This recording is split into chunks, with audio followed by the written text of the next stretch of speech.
Show that the function F such that real values put करने के बाद result जो है हमारा क्या आना चाहिए, -1 से लेके 1 के बीच में आना चाहिए। ये चीज उसने मेंशन कर दी। Defined by F x equal to क्या है, x by 1 plus mod X, और x जो है वो बिलोंग्स टू रियल वैल्यूज है। Is 1 1 and on to function, इसको हमें 1 1 और ऑन टू फंक्शन भी प्रूव करके दिखाना है। अब 1 1 और ऑन टू फंक्शन होने से क्या होता है, हमारा इन्वर्टेबल फंक्शन हो जाता है। और 1 1 ऑन टू फंक्शन प्रूव करना बिल्कुल सिंपल है। तो चलिए देखते हैं कैसे करेंगे। सबसे पहले हमें फंक्शन देखो बच्चों क्या दे रखा है, f x is equal to x upon में 1 प्लस मोड एक्स। अब यहां पे जो रिजल्ट आएगा हमारा वो -1 से 1 के बीच में बिलोंग करना चाहिए, या तो नेगेटिव होगा या पॉजिटिव। तो यहां पे हम क्या लेके चलेंगे, दो केस लेके चलेंगे। क्या, first case x is positive. अगर हमारा x पॉजिटिव हो, ग्रेटर देन क्या है, पॉजिटिव वैल्यू से नेगेटिव वैल्यू के बीच में x अगर हमारा पॉजिटिव हो तो हमारा फंक्शन क्या हो जाएगा, f x equal to x upon 1 plus x. अगर x हमारा नेगेटिव हो, x इज नेगेटिव, तो हमारा f x is equal to क्या हो जाएगा बच्चों, x अपॉन 1 माइनस एक्स। समझ में आ गई बात। अब आपके माइंड में ये चल रहा होगा, सर अगर x की वैल्यू नेगेटिव लेंगे हम तो यहां पे तो सर वो हो जाएगा, क्या हो जाएगा, नेगेटिव से बाहर पॉजिटिव वैल्यू आएगी, ये तो 1 प्लस एक्स ही रहना चाहिए। बच्चों ये केस होते हैं। केस का मतलब नेगेटिव वैल्यू पे ये फंक्शन काम करेगा, पॉजिटिव वैल्यू पे ये फंक्शन काम करेगा, जैसे हमने पिछले क्वेश्चन में किया था। हाँ, रिजल्ट बात अलग है कि यहां पे नेगेटिव वैल्यू से हमें पॉजिटिव वैल्यू मिलेगी, बट उसने जो कहा है कोडोमेन में नेगेटिव और पॉजिटिव दोनों वैल्यू होनी चाहिए, उनमें बिलोंग कर सकता है, तो वो दो कन्वर्ट हो जाएंगी दो टाइप के फंक्शन में। अब यहां पे देखते हैं, अब आगे का प्रोसीजर सुनो। इसको पहले हमें क्या करना है, 1 1 प्रूव करना है। उसके लिए हमें क्या करना है, यहां पे let two different value x and y, दो डिफरेंट वैल्यू पे हम इस फंक्शन को देखते हैं क्या रिजल्ट देता है। तो f of x is equal to क्या होना चाहिए, f ऑफ y होना चाहिए। अगर मैं f of x equal to f of y लेके चलता हूं तो मेरे पास लास्ट में result x equal to y आना चाहिए, तब मैं इसको 1 1 कह सकता हूं। तो यहां पे क्या आ जाएगा, x पुट करेंगे तो ये फंक्शन रह जाएगा x अपॉन 1 प्लस एक्स। इसकी जगह y पुट करता हूं तो y अपॉन 1 प्लस वाई हो जाएगा। क्रॉस मल्टीप्लाई कर लेते हैं, x किसके साथ करेंगे, x plus x y is equal to y की इधर करेंगे तो y plus x y. X y से एक्स वाई कैंसिल, तो x इज इक्वल टू क्या आ गया मेरा, y आ गया। इसका मतलब जो आपने ये डिफरेंट वैल्यू माननी थी वो डिफरेंट नहीं होंगी, वो एक ही वैल्यू होंगी। अगर सेम वैल्यू पुट करोगे तभी हमें सेम रिजल्ट मिलेगा। तो that's why it's 1 1, it's 1 1 function. अब हमें इसको ऑन टू भी प्रूव करना है। ऑन टू के लिए क्या करना पड़ेगा, सिंपल सा काम है हमारा, f of x equal to y होना चाहिए। उसके लिए हमें क्या करना है, फंक्शन देखो हमारा क्या दे रखा है, f x equal to x upon 1 plus x. इसको मानते हैं y is equal to x upon 1 plus x. यहां से निकालते हैं x की वैल्यू, तो ये क्या हो जाएगा, y plus y x is equal to x. इसको ले जाओ उस तरफ, तो y is equal to x minus y x. तो y इज इक्वल टू यहां से x कॉमन अंदर आ गया 1 माइनस वाई, तो x की वैल्यू आ गई y upon 1 minus y. x की वैल्यू मिल गई मुझे। अब इसको उठा के अपने फंक्शन के अंदर पुट कर देना है, बस इसको उठा के किस में रखना होता है, फंक्शन में। तो हमारे पास क्या आ गया, f x is equal to x की जगह हमें क्या पुट करना है बच्चों, y upon 1 minus y divided by 1 plus y upon 1 minus y. Simplify करेंगे इसको, अपन में 1 मान के, f x equal to y upon 1 minus y numerator में, डिनोमिनेटर में क्या आ जाएगा, 1 माइनस 1 हमारा क्या आ गया, एलसीएम। तो 1 minus y plus y cut गया, तो f x is equal to क्या आ गया मेरा, 1 माइनस वाई से 1 माइनस वाई कट गया, अकेला y बच गया। तो f x equal to y, यही तो हमें शो करना होता है ऑन टू के लिए। तो यहां पे कह देंगे so F x is onto. भाई थोड़ा सा दिमाग लगाना पड़ेगा तब ये क्वेश्चन पता लगेंगे आपको कि 1 1 और ऑन टू हम कैसे लिखते हैं, कैसे प्रूव करते हैं। ठीक है, ये हो गया हमारा ऑन टू फंक्शन। अब उसके बाद हम चेक करेंगे, अगर मान लो x की वैल्यू नेगेटिव ले, x इज नेगेटिव, यहां पे मोड x की जगह अगर ये नेगेटिव रिजल्ट देता हो, हमने कंडीशन माननी है। ये मत सोचना सर मोड x तो पॉजिटिव ही देगा, अपने माननी क्यों है। दो तरीके के रिजल्ट मान के चलेंगे हम, क्योंकि रिजल्ट हमारा नेगेटिव और पॉजिटिव के बीच में लाई कर रहा है, -1 से 1। अगर नेगेटिव आता है तो -x, पॉजिटिव आ गया तो +x, इन दोनों पे हमें 1 1 ऑन टू देखना है। ये तो हो गया पॉजिटिव वैल्यू पे। अब नेगेटिव पे देख लेते हैं। अब हमारा फंक्शन क्या होगा, नेगेटिव वैल्यू पे x इज नेगेटिव, तो f x equal to x upon 1 minus x. इसके लिए हम क्या करेंगे, लेट टू डिफरेंट वैल्यू कुछ और मान लेते हैं, अब x1 एंड x2 मान लेते हैं। अब हमें क्या करना है, f of x1 is equal to f of x2 लेके चलना है। मतलब रिजल्ट जो है टू डिफरेंट वैल्यू पे सेम आना चाहिए।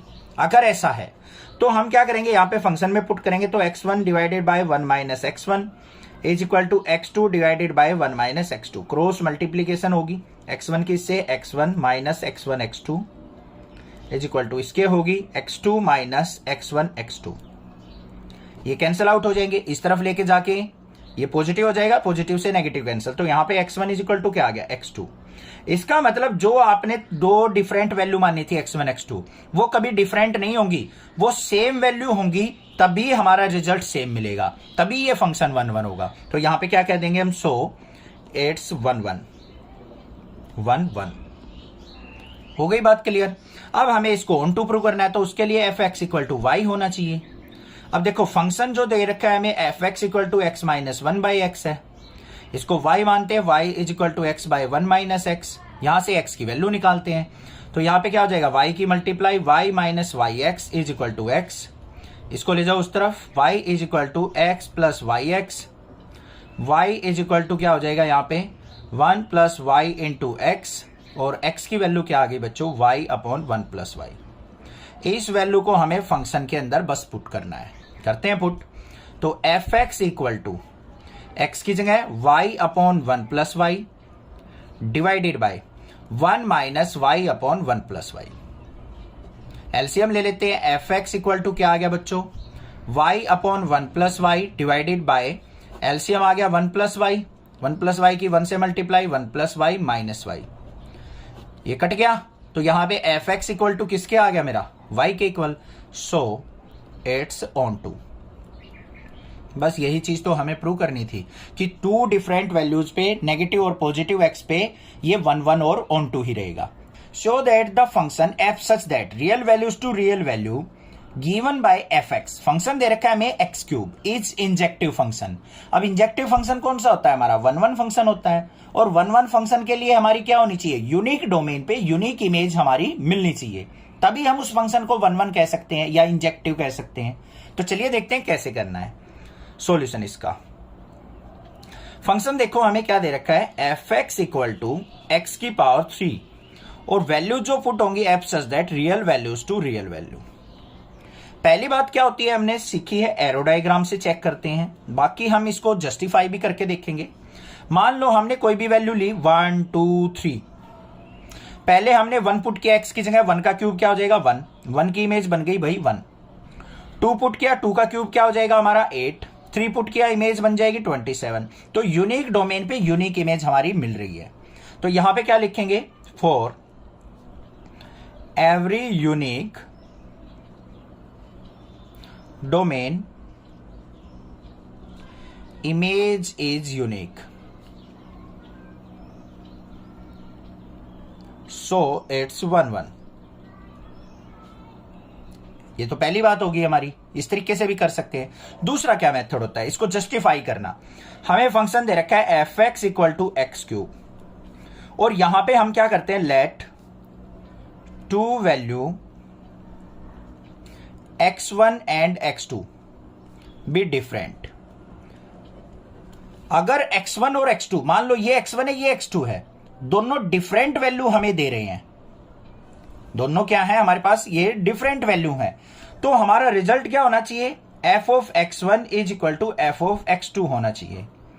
मतलब टू डिफरेंट वैल्यू पे अगर हमारा सेम रिजल्ट आए तो क्या होगा, यही चीज चेक करनी होती है 1 1 में। अगर हम कोई दो डिफरेंट वैल्यू पुट कर रहे हैं और रिजल्ट हमारा सेम आ रहा है, तो इसका मतलब हमें प्रूव करना होता है कि वो दो डिफरेंट वैल्यू नहीं पुट किया आपने, वो सेम ही वैल्यू पुट की है, तभी हमारा रिजल्ट सेम आएगा।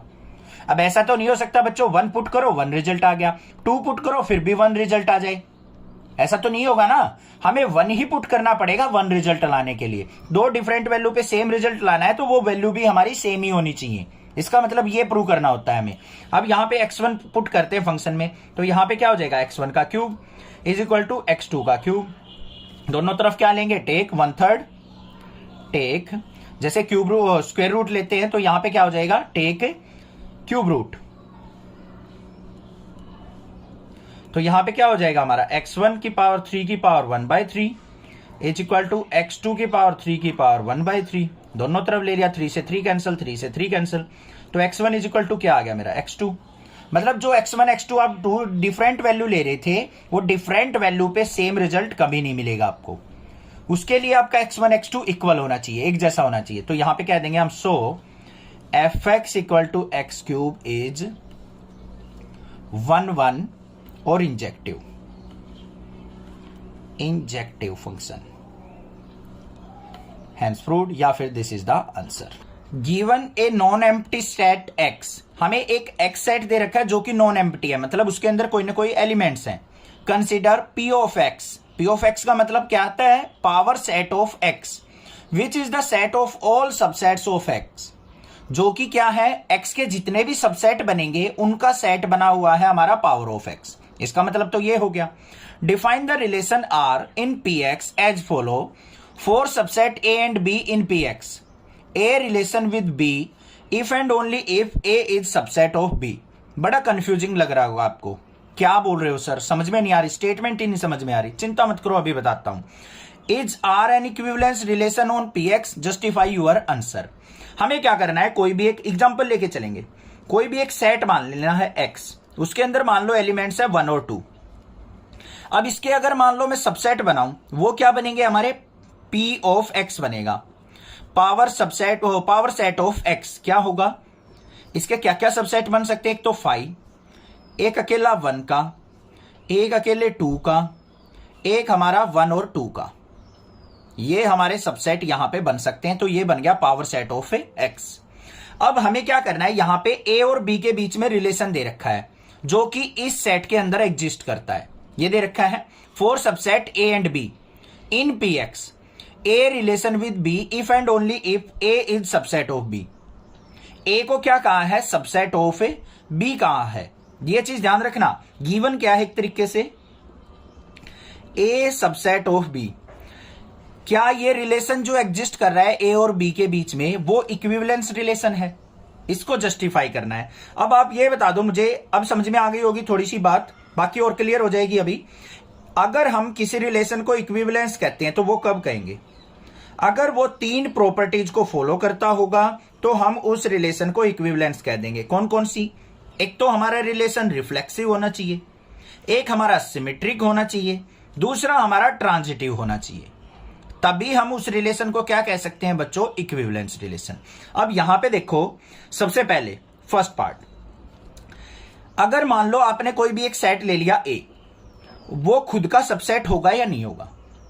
मान लो A सेट के अंदर एलिमेंट है ये 1, और दूसरा कोई सेट है A, उसके अंदर भी एलिमेंट 1 है, तो ये दोनों आपस में एक दूसरे के सबसेट कहे जाएंगे या नहीं कहे जाएंगे। A सबसेट ऑफ A होगा और B सबसेट ऑफ B भी होगा, सो इट्स रिफ्लेक्सिव।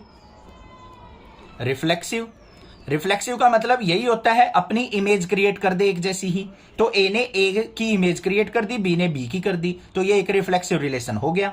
दूसरा देखते हैं, दूसरा क्या होता है हमारा, सिमेट्रिक। सिमेट्रिक के लिए क्या होता है हमारा, A इक्वल टू B होना चाहिए और B इक्वल टू A होना चाहिए, इस तरीके से होता है। तो मतलब क्या है, यहां पे A सबसेट ऑफ B हमें दे रखा है, अगर कोई A है वो B का सबसेट है, तो क्या B सबसेट ऑफ A होगा, नहीं होगा कभी भी।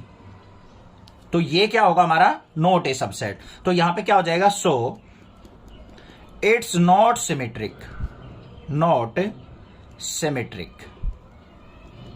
ये बात होगी क्लियर। अब एग्जांपल से भी बता देता हूं। मान लो हमारे पास क्या कह रखा है, A जो है सबसेट ऑफ B है। A को मान लेते हैं हम 1 और B को मान लेते हैं हम ये 1 और 2। तो बच्चों A देखो B का सबसेट है या नहीं है, A के एलिमेंट इसके अंदर प्रेजेंट है, but B subset of A नहीं है, क्योंकि 1 और 2 इसके अंदर प्रेजेंट नहीं है। तो ये हमारा नॉट ए सिमेट्रिक रिलेशन हुआ। थर्ड पार्ट पे चलते हैं। थर्ड के लिए हमें क्या चेक करना है, हमें ये अपना ट्रांजिटिव चेक करना है। ट्रांजिटिव के लिए क्या होता है हमारा, मान लो ए सबसेट बी का है और बी सबसेट सी का है, तो हमारा ए सी का भी सबसेट होना चाहिए। ठीक है भाई, ऐसी कंडीशन तो पॉसिबल हो सकती है हमारी। तो ये क्या हो जाएगा हमारा, इट्स ट्रांजिटिव।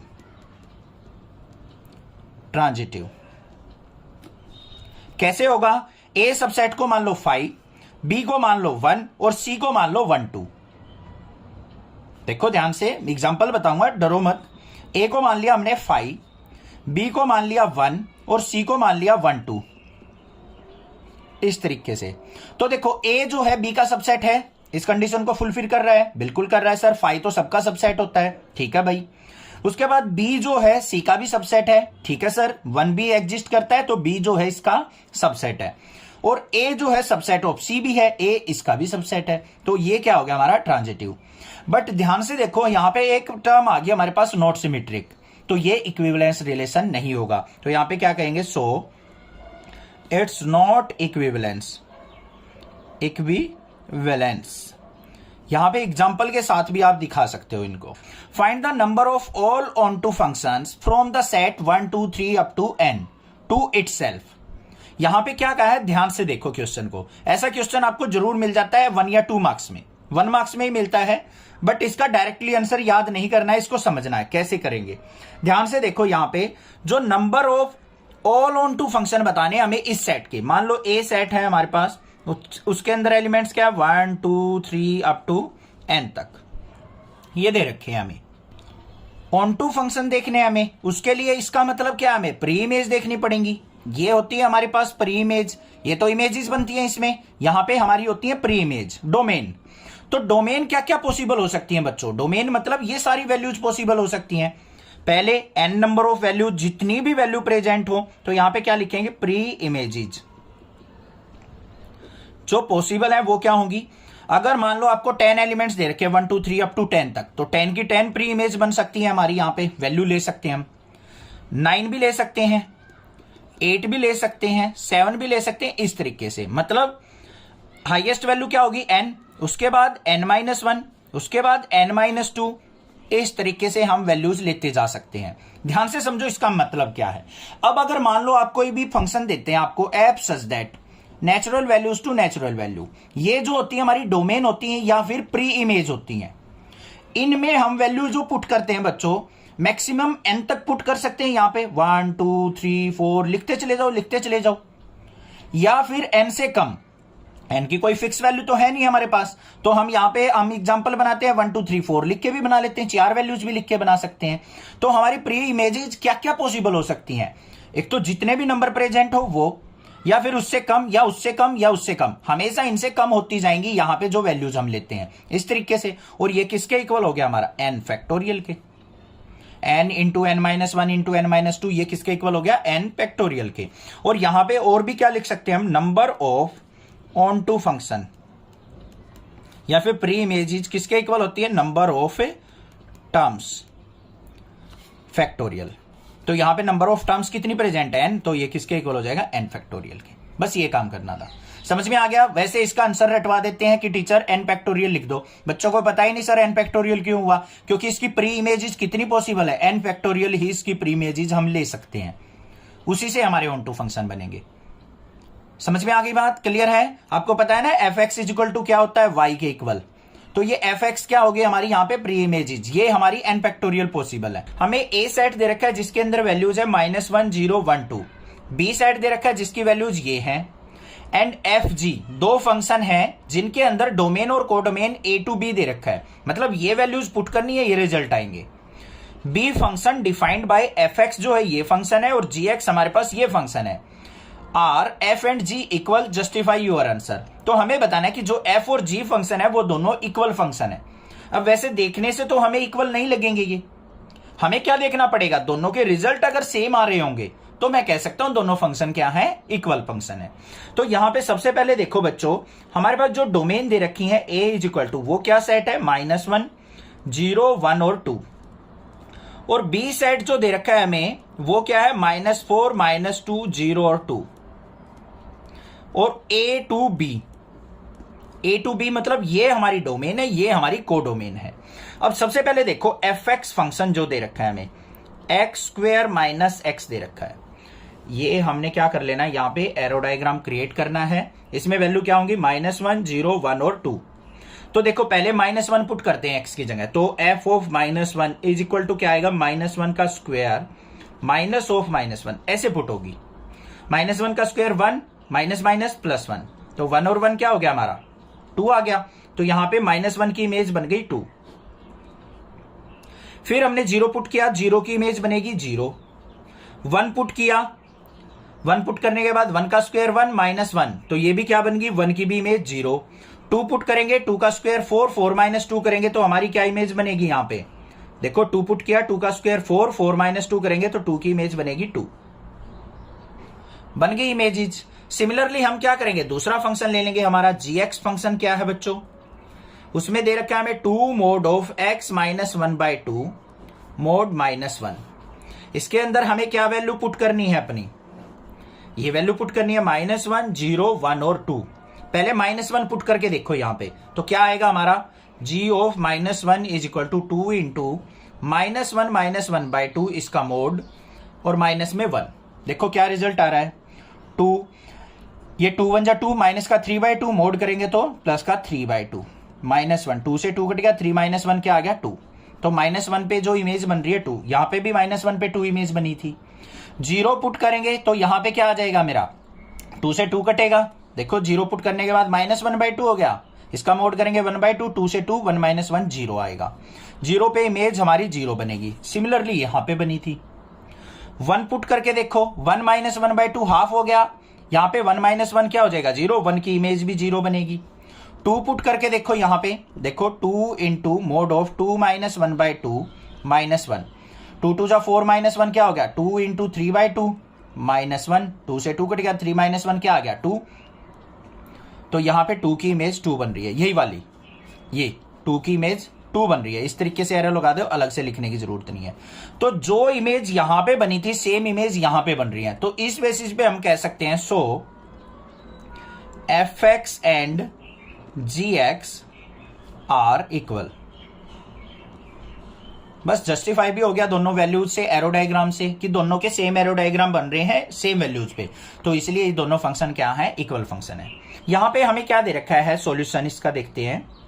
ए कोई सेट दे रखा है, उसके अंदर एलिमेंट्स है 1 2 3, then number of relation containing 1 2 and 1 3 which are reflexive symmetric but not transitive. हमें ऐसे रिलेशन बताने क्या कितने पॉसिबल हो सकते हैं इन एलिमेंट से, जो क्या हो, रिफ्लेक्सिव हो, सिमेट्रिक हो, बट ट्रांजिटिव नहीं होने चाहिए। ठीक है, तो बच्चों ध्यान से देखो, ए सेट दे रखा है हमें, रिलेशन क्रिएट करने के लिए हमें क्या करना होता है, एक रो से, ये ए सेट हो गया, ये भी ए, इसका क्रॉस प्रोडक्ट किसके साथ, इसी के साथ, 1 2 3 का 1 2 3 के साथ। हमें ऐसा रिलेशन बनाना है जिसमें पेयर ऐसे लेने हैं जो रिफ्लेक्सिव सिमेट्रिक तो हो बट ट्रांजिटिव नहीं होने चाहिए। तो ऐसा एक ही रिलेशन पॉसिबल हो सकता है। क्या क्या हो सकते हैं उसके अंदर एलिमेंट, 1 1 2 2 3 3 1 2 1 3 2 1 और हमारा 3 1। ये देखो, ये हमारे रिलेशन पॉसिबल हो सकते हैं। अगर मैं यहां पे 3 का रिलेशन 2 के साथ भी ले लूं, 3 का 2 के साथ मैंने यहां पे नहीं लिया है, ध्यान से देखो, बिल्कुल ध्यान से, 3 का रिलेशन 2 के साथ नहीं लिया है मैंने, क्योंकि हमें ट्रांजिटिव नहीं शो करना। अब ये रिलेशन जो है ना बच्चों हमारे पास, ये रिफ्लेक्सिव भी है और सिमेट्रिक भी है। देखो कैसे, रिफ्लेक्सिव कैसे है, 1 1 2 2 3 3 प्रेजेंट है, रिफ्लेक्सिव हो गया। सिमेट्रिक के लिए हमारा 1 2 है, इसका उल्टा 2 1 प्रेजेंट है, 1 3 है, इसका उल्टा 3 1 प्रेजेंट है, तो हमारा क्या हो गया, सिमेट्रिक भी हो गया। ट्रांजिटिव क्यों नहीं है, अगर देखो ट्रांजिटिव में क्या होता है, अगर ए स्टार बी है और बी स्टार सी है, तो हमारा ए स्टार सी भी होना चाहिए, प्रेजेंट होना चाहिए। अब यहां पे कोई भी पेयर लेके देख लो आप, ए star B, B star c, तो ए स्टार सी आपको यहां नहीं मिलेगा। कैसे, देखो ध्यान से, आपने मान लो यहां पे ले लिया, यहां पे पॉसिबिलिटी नहीं बन रही है, ट्रांजिटिव तो है ही नहीं, हमने एलिमेंट्स ही ऐसे लिए, एक सिंगल ही रिलेशन हमारा एग्जिस्ट कर रहा है, तो ए आंसर हो जाएगा हमारा। यहां पे ये पॉसिबिलिटी ही नहीं आ रही है हमारे पास यहां पे, तो ये क्या हो जाएगा हमारा, रिफ्लेक्सिव सिमेट्रिक तो है बट नॉट ट्रांजिटिव, तो ओनली एक रिलेशन हमारा यहां पे बन सकता है। क्वेश्चन नंबर 17 में हमें इसको क्या दे रखा है, सेट ए को 1 2 3 को इक्विवेलेंस रिलेशन बताने कितने पॉसिबल हो सकते हैं, और साथ में क्या दे रखा है, कंटेनिंग 1 2 इज। यहां पे हमें 1 2 3 4 कौन से रिलेशन पॉसिबल हो सकते हैं, ध्यान से देखो बच्चों। ए दे रखा है हमें 1 2 3, तो हमें पेयर ऐसे बनाने हैं रिलेशन के जो हमारे इक्विवेलेंस बने। कितने बन सकते हैं, एक तो देखो ये बन जाएगा हमारा, बिल्कुल सिंपल है, 1 1 है, 2 2 है, 3 3 है, 1 2 है और 2 1 है। ये पेयर बन गया। ये क्या है, हमारा इक्विवेलेंस है, क्योंकि ये रिफ्लेक्सिव भी है, ट्रांजिटिव भी है और सिमेट्रिक भी है। तो इसको हम क्या कह सकते हैं, इस रिलेशन को इक्विवेलेंस रिलेशन। और क्या बन सकता है, अगर 1 2 3 के सारे पेयर ले ले हम, 1 का 1 के साथ रिलेशन, 1 का 2 के साथ रिलेशन, 1 का 3 के साथ, फिर 2 का 1 के साथ, 2 का 2 के साथ और 2 का 3 के साथ, फिर हमारा 3 का 3 के साथ, 3 का 1 के साथ और 3 का 2 के साथ। तो ये रिलेशन भी हमारा क्या है, इक्विवेलेंस रिलेशन है। तो यहां पे पॉसिबिलिटी कितने हुए, 2 पॉसिबल हमारे यहां पे इक्विवेलेंस रिलेशन हो सकते हैं।